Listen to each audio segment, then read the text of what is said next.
भारत में हर दो में से एक बच्चा, जी हाँ, दूसरा बच्चा किसी न किसी रूप में यौन शोषण का शिकार है। यह मैं नहीं कह रहा, यह 2017 का एक सरकारी सर्वे कह रहा है। और सबसे डरावनी बात पता है क्या है?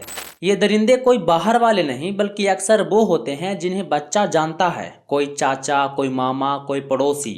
मासूमों को बचाने के लिए सरकार ने एक ब्रह्मास्त्र बनाया, नाम दिया पोस्को एक्ट। सोचा था कि यह ढाल बनेगा और बच्चों को बचाएगा, लेकिन आज वही कानून कई बेगुनाहों की गले की फांस बन गया है। प्यार करने वाले जेल जा रहे हैं और दुश्मनी निकालने वाले इसे हथियार के रूप में इस्तेमाल कर रहे हैं।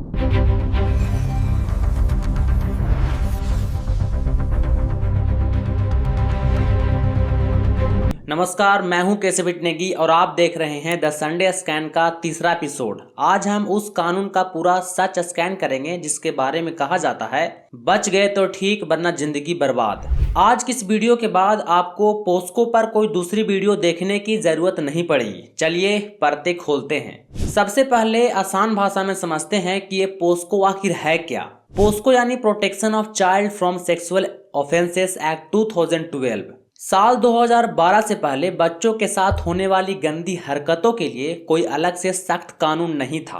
पुलिस पुराने कानूनों आईपीसी से काम चला रही थी, लेकिन 2012 में सरकार ने तय किया कि बच्चों के साथ अगर कोई गलत काम करे तो उसकी खैर नहीं। इस कानून की 3 सबसे बड़ी खास बातें हैं जो मैं आपको बताना चाहता हूँ। पहला, अगर आपकी उम्र 18 साल से एक दिन भी कम है तो आप इस कानून के दायरे में हैं। दूसरा, पहले माना जाता था कि सिर्फ लड़कियों के साथ गलत होता है, लेकिन पोस्को ने कहा नहीं, लड़कों का भी शोषण होता है। ये कानून बेटा और बेटी दोनों को बराबर सुरक्षा देता है। तीसरा, इसमें जमानत मिलना लोहे के चने चबाने जैसा है। सजा 10 साल से शुरू होकर उम्र कैद और कुछ मामले में तो सीधा फांसी तक जाता है। इसमें सिर्फ बलात्कार ही नहीं होता, अगर कोई बच्चे को गलत तरीके से छूता है, गंदी वीडियो बनाता है या इंटरनेट पर ब्लैकमेल करता है तो वो भी पोस्को के मुजरिम हैं। कागजों पर देखिए तो लगता है कि वाह क्या कानून है, अब हमारे बच्चे सुरक्षित हैं, लेकिन असली खेल तो अब शुरू होता है। दोस्तों, कानून बनाया गया था सुरक्षा के लिए, लेकिन आज इसका इस्तेमाल हो रहा है बदला लेने के लिए। अब ध्यान से सुनिए, समाज का एक कड़वा सच मैं आपको बताने वाला हूँ। जमीन का झगड़ा हो, आपसी दुश्मनी हो या पति पत्नी की तलाक, लोग सामने वाले को बर्बाद करने के लिए सबसे आसान रास्ता चुन रहे हैं। इस पे पोस्को लगा दो और ये बर्बाद हो जाएगा। यकीन नहीं होता? जरा इन कहानियों को सुनिए, रोंगटे खड़े हो जाएंगे आपका। ये कहानी उत्तराखंड के देहरादून का है। एक पिता अपनी 15 साल की बेटी के बलात्कार के आरोप में जेल चला गया। सोचिए उस बाप पर क्या गुजरी होगी। समाज ने उस पे थूका, उसकी इज्जत मिट्टी में मिल गई। पूरे 5 साल बाद कोर्ट को पता चला कि बेटी ने अपनी बॉयफ्रेंड के कहने पर पिता को फंसाया था। पिता बरी तो हो गया, लेकिन वो 5 साल और वो बदनामी कौन लौटाएगा। दूसरी कहानी दिल्ली की है। यहाँ तो हद हो गई। जमीन जायदाद के चक्कर में एक महिला ने अपने ही पति पर आरोप लगा दिया कि उसने अपने 5 साल की बच्ची के साथ गलत काम किया है। जब कोर्ट ने जांच की तो पता चला कि यह सब झूठा था।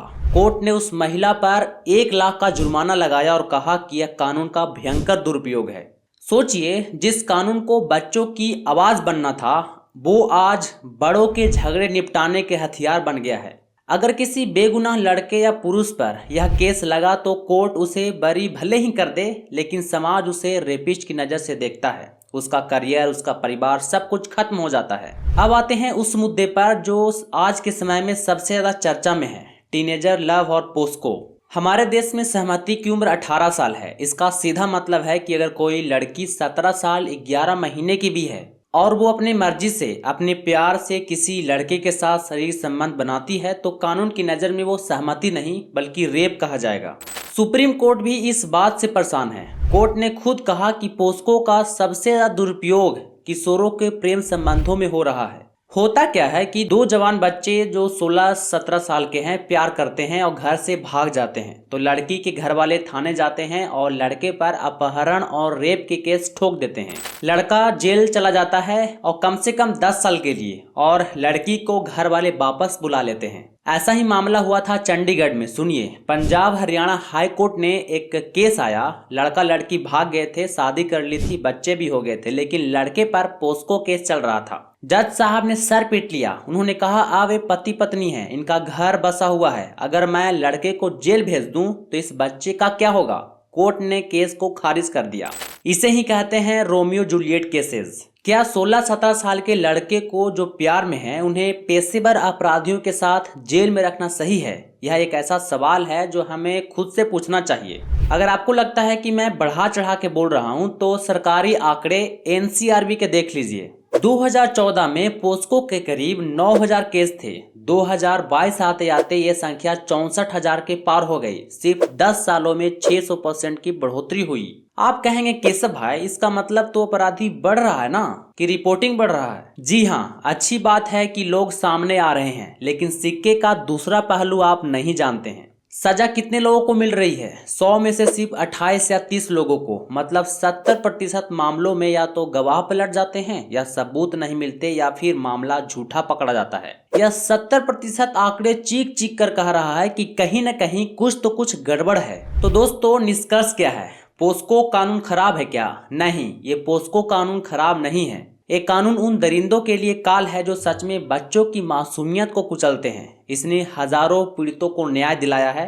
इस कानून का होना बहुत जरूरी है, लेकिन इलाज बीमारी का होना चाहिए, मरीज को मार कर नहीं। अब समय आ गया है कुछ बदलाव का, जिस पर कानून के जानकार और कोर्ट भी इस पर विचार कर रहे हैं। रोमियो जूलियट क्लॉज 16 से 18 साल के बीच अगर आपसी सहमति से संबंध है तो उसे रेप के कैटेगरी से अलग रखना चाहिए। जज को ये पावर मिलनी चाहिए कि वो देखे कि ये प्यार है या अपराध। दूसरा, अगर ये साबित हो जाए कि किसी ने रंजिश या प्रॉपर्टी के लिए बच्चों का इस्तेमाल करके झूठा केस किया हो, तो उसे शिकायत करने वाले पर भी भारी जुर्माना और जेल होनी चाहिए, ताकि अगली बार कोई कानून से खिलवाड़ करने से पहले 10 बार सोचे। तीसरा, अपने बच्चों को समझाएं, खासकर लड़कों को, कि 18 साल से पहले प्यार मोहब्बत के चक्कर में अपना लाइन क्रॉस की तो कानून सहमति नहीं सुनेगा, सीधे जेल का दरवाजा दिखाएगा।